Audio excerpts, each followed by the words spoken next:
کہ ہم اس مہینے میں ان آنسوؤں کی قدر و قیمت کو جانیں جو اللہ کے ڈر سے نکلتے ہیں۔ اللہ رب العالمین نے خود فرمایا وَأَنَّهُ هُوَ أَضْحَكَ وَأَبْكَى، وہی ہے جو ہنساتا ہے اور رلاتا ہے۔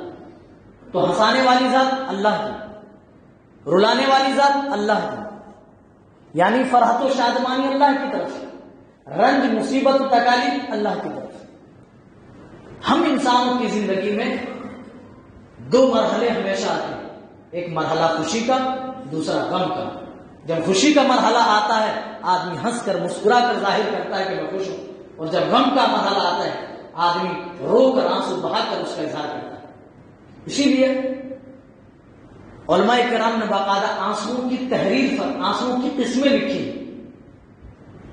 رونے کی اقسام بیان کی۔ رحمت کا رونا ہوتا ہے، کسی پر ترس کھا کر کے رو جانا، کسی پر رحم کر۔ آپ جا رہے ہیں، اچانک کوئی جانور آپ کی گاڑی سے ٹکرا جاتا ہے، جانور وہیں اسپوٹ مر جاتا ہے، آپ نہ چاہتے ہوئے بھی اپنے آنکھوں میں آنسو نہیں روک پاتے۔ یہ ہوتا ہے رحمت کا رونا۔ محبت کا بھی رونا ہوتا ہے، آدمی پردیس جا رہا ہے، گھر بار بیوی بچوں کو ماں باپ کو سب کو چھوڑ کر جا رہا ہے، سب کی محبتوں کو قربان کر کے جا رہا ہے، ماں کی آنکھیں بھی نم ہیں، بیٹے بھی رو رہے ہیں، بیوی بھی رو رہی ہے، یہ محبت کے آنسو۔ اسی طرح درد کا رونا، جسم کے کسی حصے میں تکلیف ہو، کوئی درد ہو، آدمی اس درد کو محسوس کرتے ہوئے بھی کبھی کبھار رو دیتا ہے، اور جب بہت زیادہ انسان کو خوشی فرحت محسوس ہوتی ہے تب بھی رو دیتا ہے، جس کو ہم اپنی زبان میں خوشی کے آنسو کہتے ہیں، لیکن خوشی کے آنسو۔ تو آنسو تو خوشی کے بھی ہیں، غم کے بھی ہیں، محبت کے بھی ہیں۔ آدمی ڈر سے بھی رو دیتا ہے، آدمی دکھاوے کا بھی رونا روتا ہے۔ قرآن نے اس جانب ہماری توجہ دلائی، وَجَاءُوا أَبَاهُمْ عِشَاءً يَبْكُونَ۔ جب یوسف علیہ السلام کے بھائیوں نے یوسف علیہ السلام کو کنویں میں ڈالا، کنویں میں پھینکا، قرآن کہتا ہے لیکن یہی بھائی جب اپنے باپ کے پاس رات کو پہنچتے ہیں، یبکون، یہ روتے ہوئے پہنچتے ہیں، یہ آنسو بہاتے ہوئے پہنچتے ہیں۔ کیا سچ میں رو رہے تھے؟ نہیں، رونے کا ڈھونگ رچا رہے تھے، ناٹک کر رہے تھے۔ تو دکھاوے کا بھی رونا ہوتا ہے، موافقت کا رونا ہوتا ہے۔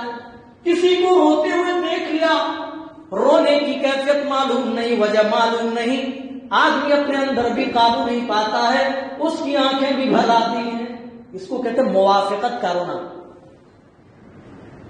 اس کی مثالیں بے شمار سیرت رسول میں آپ کو مل جائیں گی۔ اور ایک ہوتا ہے منافقت کا رونا، جیسے یوسف کے بھائیوں نے کی، اور ایک رونا ہوتا ہے کرائے کا رونا۔ پرانے زمانے میں جب کسی کا انتقال ہو جاتا تھا تو باقاعدہ لوگ کرایہ دے کر، پیسے دے کر عورتیں منگاتے تھے رونے کے لیے، اور خوب مرثیہ پڑھ پڑھ کر کے عورتیں رویا کرتے تھے۔ تو باقاعدہ 10 قسمیں ہیں آنسوؤں کی، رونے کے 10 اقسام ہیں۔ لیکن ان قسموں میں اللہ کو کون سا رونا پسند ہے، اللہ کو کون سے آنسو محبوب ہے؟ وَإِذَا سَمِعُوا مَا أُنزِلَ إِلَى الرَّسُولِ تَرَىٰ أَعْيُنَهُمْ تَفِيضُ مِنَ الدَّمْعِ مِمَّا عَرَفُوا مِنَ الْحَقِّ۔ اور جب آپ کے اوپر نازل کردہ آیات کو سنتے ہیں، تفیض من الدمع مما عرفوا من الحق، تو حق کو پہچان لینے کی وجہ سے، حق کی معرفت حاصل کر لینے کی وجہ سے، اے نبی آپ ان کو دیکھیں گے، آپ اپنے صحابہ کو دیکھیں گے، ان کی آنکھیں آپ کو بھری ہوئی نظر آئیں گی۔ اور اللہ نے رحمان کے بندوں کا ذکر کیا، حقیقی معنوں میں رحمان کے بندے کون ہیں؟ کون صحیح معنوں میں اللہ سے ڈرنے والے متقین ہیں؟ کون اللہ سے ڈرنے والے صحیح معنوں میں پرہیزگار ہیں؟ وَيَخِرُّونَ لِلْأَذْقَانِ يَبْكُونَ وَيَزِيدُهُمْ خُشُوعًا، وہ ہوتے ہیں اپنی ٹھوڑیوں کے بل سجدے میں گر جاتے ہیں اور ان کا رونا مزید اللہ کی خشیت میں اضافہ کر دیتا ہے.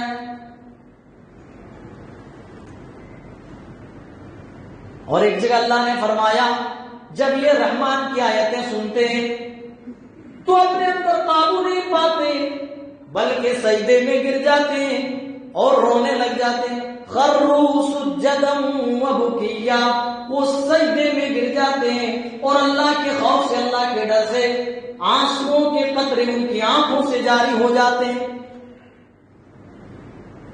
بڑے ہی افسوس کے ساتھ کہنا پڑتا ہے.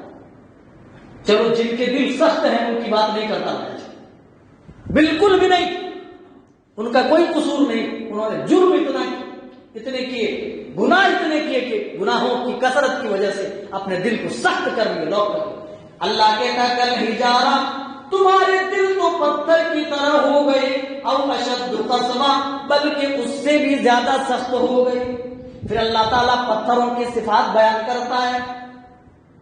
وَإِنَّ مِنَ الْحِجَارَةِ لَمَا يَتَفَجَّرُ مِنْهُ الْأَنْهَارُ، بعض پتھر کے اندر تو اتنی صلاحیت ہوتی ہے اللہ کا خوف اپنے اندر پیدا کر کے پتھر کے اندر بھی سوراخ پیدا ہو جاتا ہے اور وہاں سے نہریں جاری ہو جاتی ہیں. بعض پتھر اللہ کے ڈر سے یہبط من خشیت اللہ، اللہ کے ڈر سے لڑک جاتے ہیں. بعض پتھر اللہ کے ڈر سے ٹکڑے ٹکڑے ہو جاتے ہیں. پتھروں کے اندر بھی احساس کا مادہ ہوتا ہے. میرے بھائیوں، ہم اپنی زندگی کا جب محاسبہ کرتے ہیں، اپنا حساب و کتاب چیک کرتے ہیں تو اللہ کی قسم ہمیں اپنے دل کی کیفیت معلوم ہوتی ہے، اپنے دل کا حال معلوم ہوتا ہے کہ صحیح معنوں میں ہمارا دل تو پتھر سے بھی زیادہ سخت ہو چکا ہے. ہم نے گناہوں کی کثرت سے اپنے دل کو اس طرح لاک کر لیا ہے کہ پتھر کے اندر جو احساس ہوتا ہے، اللہ نے کہا لو انزلنا هذا القرآن على جبل، اے نبی اگر ہم نے اس قرآن کو کسی پہاڑ کے اوپر نازل کر دیا ہوتا، آپ دیکھتے لرأیتہ خاشعا متصدعا من خشیت اللہ، آپ دیکھتے اللہ کے خوف سے، اللہ کی خشیت سے یہ بڑے بڑے مضبوط پہاڑ بھی دبے جا رہے ہوتے اور اللہ کے ڈر اور خوف سے یہ پہاڑ بھی ایک دن پھٹ پڑتے. لیکن ہمارا سینہ نہ پھٹا. ہائے افسوس، ہمارا سخت دل کبھی لرزا نہیں. ہائے ہمارے سخت دل، اس کے اندر کبھی رقت و پسیجگی نہیں آئی. ہم نے کتنا بڑا جرم کیا ہے. اسی لیے سخت دل والوں کی یہاں کوئی جگہ ہم بات ہی نہیں کرتے. جن کے دل اللہ نے نرم بنائے، جو نرم دل کے مالک ہیں، ان کے یہاں سے بھی یہ نیکی آج مفقود ہے. ان کے یہاں بھی یہ بڑی نعمت، یہ انمول رتن ان کے یہاں بھی نہیں پائی جاتی ہے. دل تو نرم ہے لیکن اللہ کے ڈر سے نہیں روتے. روتے تو ہیں، کاروبار میں گھاٹا ہو گیا، آنکھوں سے آنسو کے قطرے نکل پڑے، اولادیں چھن گئی، آدمی رو دیتا ہے. دنیا میں کوئی خسارہ، کوئی گھاٹا ہو جاتا ہے، آدمی اپنی آنکھوں میں بے قابو ہو کر آنسو لے آتا ہے، اپنے اوپر کنٹرول نہیں کر پاتا ہے. یہ دنیاوی چیزوں کے حصول میں، یہ دنیاوی چیزوں کے کھو جانے کے غم میں ہماری آنکھوں سے آنسوؤں کے قطرے نکل پڑتے ہیں. تو یہ آنسو اللہ کو معلوم ہے. وہ آنسو جو اللہ کے ڈر سے، جو اللہ کے خوف و خشیت سے نکلے.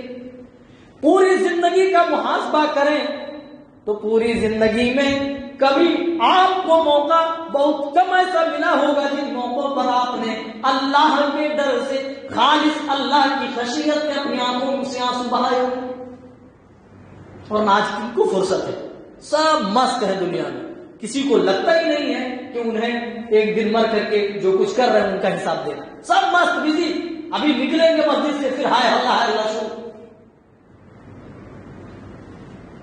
ہمارے دل کس قدر ہو گئے، ہمارے دلوں میں وہ خشیت نہ رہی جو کبھی ہوا کرتی تھی. حضرت عمر فاروق کے لڑکے عبداللہ رضی اللہ تعالیٰ عنہ کا واقعہ سنیے.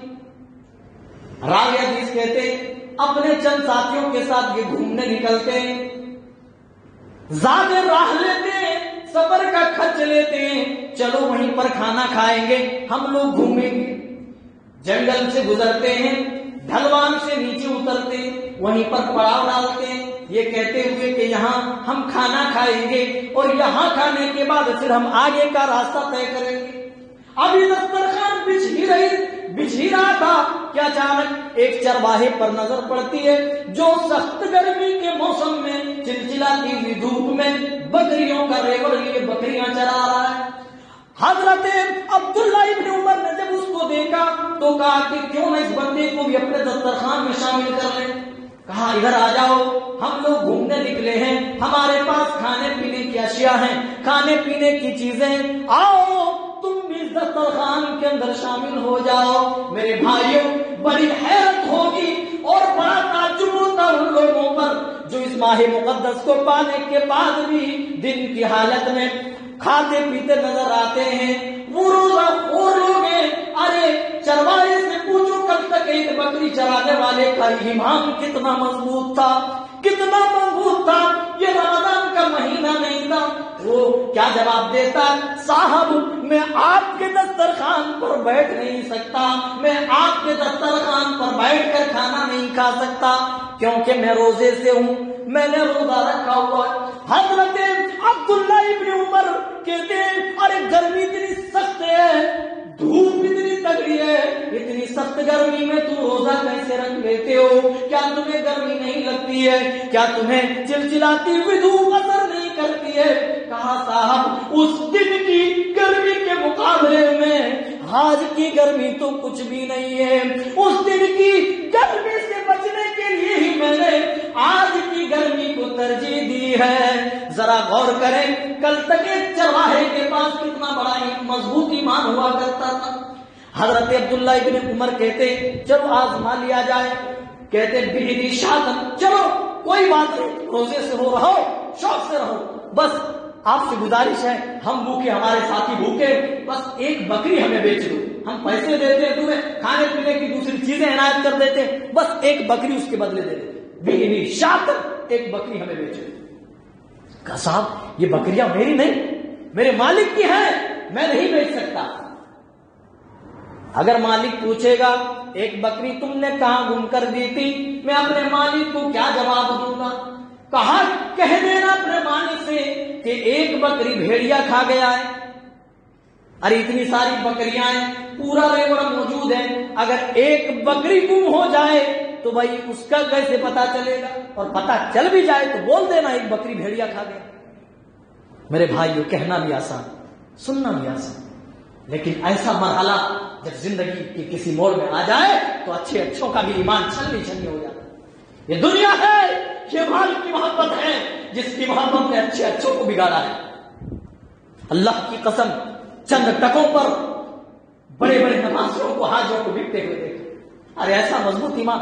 کہا یہ بکریاں میرے مالک کی، آپ کہتے مالک سے میں جھوٹ بول دوں کہ ایک بکری بھیڑیا کھا گیا ہے، لیکن قیامت کے دن اس مالک کے سامنے میں کیسے جھوٹ بول سکتا ہوں جو آپ کا مالک ہے، میرا مالک ہے، اور خود میرے مالک کا بھی مالک ہے۔ وہ مالک جب پوچھے گا تو نے اس دن اپنے مالک کی ایک بکری کہاں گم کر دی تھی، اس مالک کے سامنے کیا جواب ہوگا؟ کل تک جب ہم گناہ کرتے تھے اس سے پہلے اللہ کا ڈر آواز دیتا تھا، اللہ کی خشیت آواز دیتی تھی۔ دنیا میں چاہے تم یہاں کی زیب و زینت اختیار کرنے کے لیے حلال و حرام کر لو، لیکن اللہ کی پکڑ سے نہیں بچ سکتے۔ جب اللہ کی پکڑ کا تصور کرتے تو دلوں کے اندر خشیت پیدا ہو جاتی تھی، دلوں کے اندر اللہ کا ڈر پیدا ہوتا تھا، اور اسی کی وجہ سے آنکھوں سے بے اختیار آنسو کے قطرے جھلکنے لگتے تھے۔ حضرت عمر، عبداللہ ابن عمر کی آنکھیں بھی اشکبار ہوئی، سب زاروں کو تار رونے لگ گئے۔ یہ واقعہ ہماری آپ کی آنکھیں کھولنے کے لیے کافی ہے۔ اس وقت ایک چرواہے کے پاس اتنا بڑا ایمان تھا کہ اللہ اوپر، اللہ کا خوف کے لیے پھر رہا ہے، اور جب اللہ کا خوف محسوس کرتے تو اپنی آنکھوں سے آنسو قطرے روک نہیں پاتے۔ عینان لا تمسہما النار، اسی لیے اللہ کے رسول نے فرمایا دو آنکھیں کبھی بھی جہنم کے اندر نہیں جائیں گی۔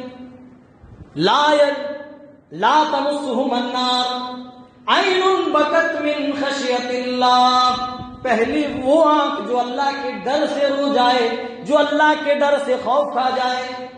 وعین بات التحرس فی سبیل اللہ، اور دوسری وہ آنکھ جو اللہ کے راستے کی چوکیداری کرتی ہو، اسلامی سرحدوں کی حفاظت کرتی ہو، میدان جہاد میں دیکھ ریکھ کرتی ہو، جنہوں نے ان دو راستوں میں اپنی آنکھوں کو لگایا، اللہ کے رسول فرماتے ہیں اس کی آنکھیں جہنم کے اندر نہیں جائے گی، مطلب وہ خود جہنم کے اندر نہیں جائے گا۔ اللہ کے ڈر سے آنسو نکالنا، اللہ کے ڈر سے رونا، گڑ گڑانا، یہ کتنے کمال کی بات ہے اور کتنی زیادہ اہمیت کی حامل ہے کہ جو اللہ کے ڈر سے روئے اس کی آنکھیں جہنم کے اندر نہیں جائیں گی۔ اللہ تعالیٰ قیامت کے دن 7 قسم کے لوگوں کو اس دن گرمی سے بچا بچا کر اپنے عرش کے سائے تلے جگہ دے گا۔ ان 7 میں ایک قسم کے وہ لوگ ہوں گے، اللہ کے رسول فرماتے ہیں وَرَجُلٌ ذَكَرَ اللَّهَ خَالِيًا ففادت عیناہ، ان میں ایک قسم کے وہ لوگ ہوں گے جنہوں نے اپنے پروردگار کو، اللہ کو تنہائی میں یاد کیا اور اپنے گناہ یاد آ گئے، اللہ کی پکڑ یاد آ گئی، قبر کی تنہائی یاد آ گئی، اور اللہ کے عذاب کو یاد کرنے کے بعد وہ اپنے اندر قابو نہیں رکھ پایا، ففادت عیناہ، اس کی آنکھیں بھر آئی۔ جنہوں نے خالی اوقات میں تنہائی میں اللہ کو یاد کیا اور اللہ کی یاد کی وجہ سے اس کی آنکھوں سے آنسو کے قطرے نکل گئے، وہ آدمی بھی کل قیامت کے دن عرش کے سائے تلے ہوگا۔ کتنا بڑا مقام ہے اللہ کے ڈر سے رونے والا، جو تنہائی میں اللہ کو یاد کرے۔ اپنے ہوتا ہے کبھی کبھار، آپ اگر نہیں ہوتا ہے تو کیجئے، تنہائی میں جب رہیں، جب آپ سوئے ہوئے اپنے اوپر چادر ڈال رہے ہیں، آپ اپنے گناہوں کو یاد کریں، قیامت کے ہولناک مناظر کو یاد کریں، قبر کی تنہائی کو یاد کریں، اللہ کے پاس جب پیشی ہوگی سوال و جواب ہوگا، اس وقت تمہارا کیا جواب ہوگا، ان سارے مناظر کو یاد کریں۔ اللہ کی قسم رائی کے دانے کے برابر یا اس سے بھی کم بھی ایمان ہوگا، تب بھی اللہ کی قسم آپ اپنے اندر قابو نہیں رکھ پائیں گے۔ اور جب ایسا آپ کے دل کے اندر ہی جان پیدا ہو جائے، ایسی خشیت پیدا ہو جائے، تو کل قیامت کا دن ہوگا جہاں چلچلاتی ہوئی دھوپ ہوگی، کوئی سایہ نہیں ہوگا، اللہ تعالیٰ اس دن آپ کو اپنے عرش کے سائے میں جگہ دے گا۔ اور حضرت ابو ہریرہ رضی اللہ تعالیٰ عنہ ایک حدیث کو روایت کرتے ہیں جو ترمذی شریف کے کہتے ہیں لا یلج النار، وہ آدمی جہنم کے اندر نہیں جائے گا، بکا من خشیت اللہ، جو اللہ کے ڈر سے روئے۔ ہائے دوستو، ہم اللہ کے ڈر سے رونا بھول گئے۔ صحابہ کے سامنے کوئی معاملہ آتا، وہ رو کر اپنے پروردگار کو منا لیتے۔ ارے صحابہ اور ہمارے ایمان میں بنیادی جو فرق ہے وہ یہی ہے کہ انہوں نے رو کر اپنے رب کو منایا، اور افسوس ہمیں پوری زندگی ہمیں رونا نہیں ہے۔ ہم نمازی ہیں، یہ ہم نہیں کہتے نہیں پڑھتے، نمازی ہیں، روزے دار ہیں، دیگر اچھے اعمال کرتے ہیں، لیکن کبھی اللہ کی خشیت سینے میں پیدا کر کے رونا نہیں ہے۔ لا یلج النار رجل بکا من خشیت اللہ، وہ آدمی جہنم کے اندر نہیں جائے گا، بکا من خشیت اللہ، جو اللہ کے ڈر سے روئے، جو اللہ کے خوف سے آنسو بہائے، وہ آدمی جہنم کے اندر داخل نہیں ہوگا۔ حتی یعود اللبن فی الزر، آپ مثال دے رہے ہیں، یہاں تک کہ تھنوں سے نکالا ہوا دودھ پھر واپس تھن کے اندر ڈال دیا جائے، یعنی جس طرح تھن سے دودھ نکال لینے کے بعد واپس تھن کے اندر نہیں ڈالا جا سکتا ہے، ویسے ہی اللہ کے ڈر سے رونے والا آدمی جہنم کے اندر نہیں جا سکتا۔ اور آگے فرماتے وَلَا يَجْتَمِعُ غُبَارٌ فِي سَبِيلِ اللَّهِ وَدُخَانُ جَهَنَّمَ، اور میدان جہاد میں اڑنے والے گرد و غبار اور جہنم کا دھواں، یہ دونوں چیزیں بھی آپس میں یکجا نہیں ہو سکتی، یہ آپس میں مل نہیں سکتی۔ پتا چلا جو مجاہد کا مقام ہے وہ اللہ سے ڈرنے والوں کا مقام ہے۔ اللہ اکبر، کتنا بڑا مقام اللہ سے ڈرنے والوں کا۔ مجاہد کا مقام ذکر کیا، اس کے بعد جو دلیل ہے اس بات کی کہ مجاہد کے مقام کے برابر اللہ تعالیٰ نے اپنے ڈر سے رونے والوں کا مقام رکھا۔ اور متفق علیہ روایت، وقت کا خیال کرتے ہوئے حضرت انس رضی اللہ تعالیٰ عنہ فرماتے ہیں، صحیح بخاری مسلم کے اندر یہ حدیث موجود ہے، کہتے ہیں خطبہ رسول اللہ صلی اللہ علیہ وسلم خطبۃ، آپ نے خطبہ دیا ہمارے درمیان. کیسا خطبہ؟ ہم تو بہت سارے خطبے سنتے ہیں. حضرت انس رضی اللہ تعالیٰ عنہ کہتے ہیں آپ کا خطبہ ایسا تھا، ما سمعت مثلها قط، میں نے اس سے پہلے کبھی آپ سے ایسا خطبہ نہیں سنا تھا. آپ اس طرح بیان کر رہے تھے، اس طرح بیان کرتے ہوئے آپ سے پہلے کبھی نہیں سنا. ما سمعت مثلها قط، نہیں سنا. آپ کیا کہہ رہے تھے؟ آپ کہہ رہے تھے اپنے صحابہ سے لو تعلمون ما عالم، اگر وہ باتیں جان لو جو میں جانتا ہوں، لضحکتم قلیلا ولبکیتم کثیرا، تو دنیا میں تم ہنستے کم اور روتے زیادہ. جو میں جانتا ہوں وہ تم جان لیتے. لضحکتم قلیلا، تو دنیا میں ہنستے کم، ولبکیتم کثیرا، اور روتے زیادہ. آج ہمیں ہنسی نہیں آتی، کامیڈی دیکھ دیکھ کر کے ہنسا کرتے. ہائے افسوس، زیادہ ہنسنا بھی دل کو بیمار کرتا ہے. یاد رکھیں، زیادہ ہنسی یہ اچھی چیز نہیں ہے. ہر چیز کی ایک حد ہے، اس کو حد میں رکھیں. کہہ کون رہے ہیں؟ وہ رسول ہیں جس کے بارے میں متفقہ فیصلہ ہے پوری امت کا، قد غفر له ما تقدم من ذنبه وما تاخر، آپ کے اگلے پچھلے ساری خطاؤں کو درگزر کر دیا گیا. کوئی بھول چوک ہو جائے، اللہ حضرت جبرائیل کو آسمان سے بھیج کر رہنمائی کر دے کہ آپ سے بھول ہو گئی. کہنے والی ذات معصوم ہے. اور کن سے کہہ رہے ہیں؟ جن کے بارے میں اللہ نے اپنی رضامندی نازل کی ہے. رضی اللہ عنہم ورضوا عنہ، اپنی رضامندی کا سرٹیفکیٹ صحابہ کو دے دیا. ان سے کہہ رہے ہیں اے میرے صحابہ، جو میں جانتا ہوں تم جان لیتے تو دنیا میں ہنستے کم روتے زیادہ. اللہ، کہنے والی بھی ذات معصوم ہے، جس سے بات کہی جا رہی ہے وہ لوگ بھی بخشے بخشائے جنتی. وَكُلًّا وَعَدَ اللَّهُ الْحُسْنَى، اللہ نے تمام صحابہ سے حسنہ کا وعدہ کر لیا ہے، جنت کا وعدہ کر لیا. اس کے باوجود سنیں، جب اللہ کے رسول صلی اللہ علیہ وسلم سے یہ بات صحابہ نے سنی، ایسا ہماری طرح نہیں کہ سن لیا ادھر سے اور مسجد سے نکلتے ہی چھوپ ادھر سے اڑا دیا. راوی حدیث کا بیان ہے کہ نبی نے جب یہ کہا جو میں جانتا ہوں تم جان لیتے تو دنیا میں روتے زیادہ ہنستے کم. فغطا اصحاب رسول اللہ صلی اللہ علیہ وسلم وهم خنیر، صحابہ نے اپنے اپنے سروں پر چادریں ڈال لی. وهم خنیر، اور خنیر کا لفظ بتاتا ہے صحابہ اپنے سروں پر چادر ڈال کے اپنے چہرے کو چھپا لیے، لیکن رونا ان کی ناک سے جو آواز آ رہی تھی وہ بتا رہی تھی نبی کا فرمان سننے کے بعد نبی کے صحابہ خاموش نہیں بیٹھے بلکہ دھڑے مار مار کر رونے لگے. اتنا روتے کہ تمام صحابہ کی داڑھیاں تر ہو جاتی ہیں، بھیگ جاتی.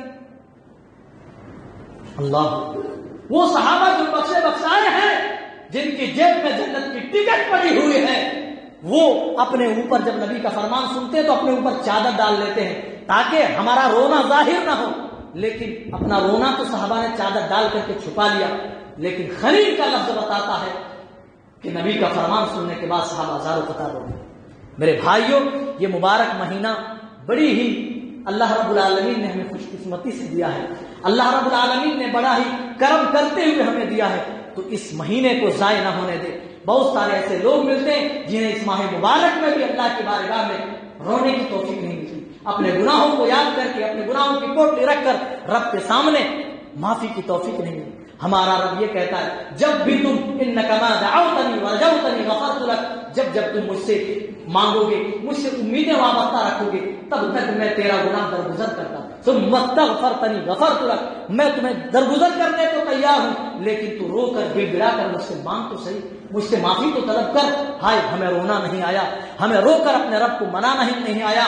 ہم اللہ تعالیٰ سے یہی دعا کرتے ہیں، اے اللہ بقیہ دنوں میں جو ہم نے گناہ کیے ان تمام گناہوں کو درگزر فرما. اللہ اس مہینے میں اللہ ہمارے دلوں میں خشیت پیدا فرما دے، ہمارے روزوں کی کے برکت سے، اللہ ہماری نمازوں کی برکت سے، اللہ نیک دوسری عبادتوں کی برکت سے اللہ ہمارے دلوں میں خشیت الہی پیدا فرما، تاکہ ہم بھی تیرے ڈر سے تیرے صحابہ کی طرح روئیں، اللہ ہم بھی تیری نگاہ میں محبوب ہو جائیں، اللہ ہم سب کے دلوں کے اندر رقت و پسیدگی ڈال دے، نرمی ڈال دے، تاکہ تیرے ڈر سے ہم رویا کریں، تجھے منایا کریں، اپنے گناہوں کا اعتراف کر کے ہم تجھے یاد کریں۔ اے اللہ ہمیں اس کی زیادہ سے زیادہ توفیق عنایت فرما، آمین۔ بارک اللہ لنا ولکم فی القرآن العظیم ونفعنا وإیاکم بالآیات والذکر الحکیم، انہ تعالی جواد کریم ملک بر رؤوف رحیم۔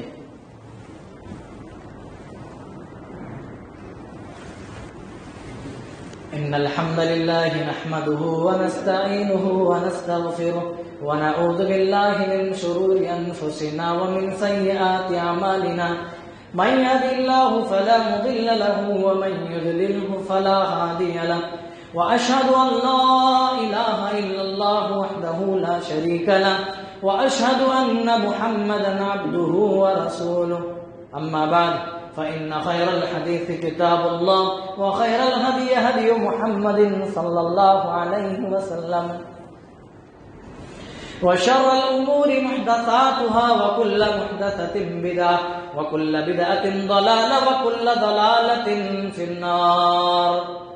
يا أيها الذين آمنوا صلوا عليه وسلموا تسليما، اللهم صل على محمد وعلى آل محمد كما صليت على إبراهيم وعلى آل إبراهيم إنك حميد مجيد، اللهم بارك على محمد وعلى آل محمد كما باركت على إبراهيم وعلى آل إبراهيم إنك حميد مجيد۔ عباد الله رحمكم الله، إن الله يأمر بالعدل والإحسان وإيتاء ذي القربى وينهى عن الفحشاء والمنكر والبغي يعظكم لعلكم تذكرون۔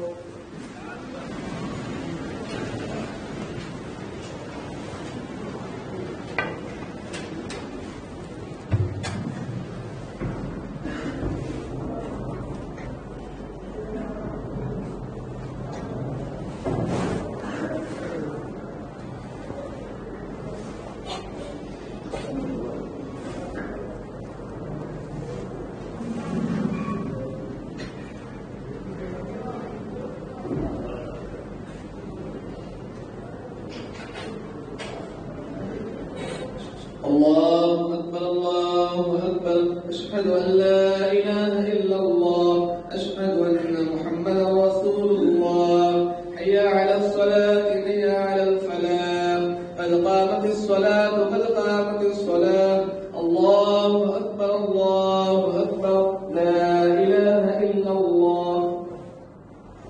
اپنی اپنی صفیں درست کریں، مل کر کھڑے رہیں، درمیان میں جگہ نہ چھوڑیں۔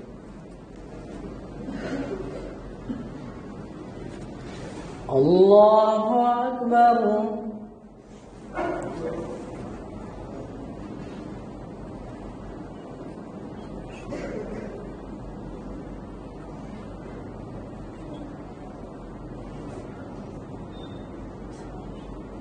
الحمد للہ رب العالمین۔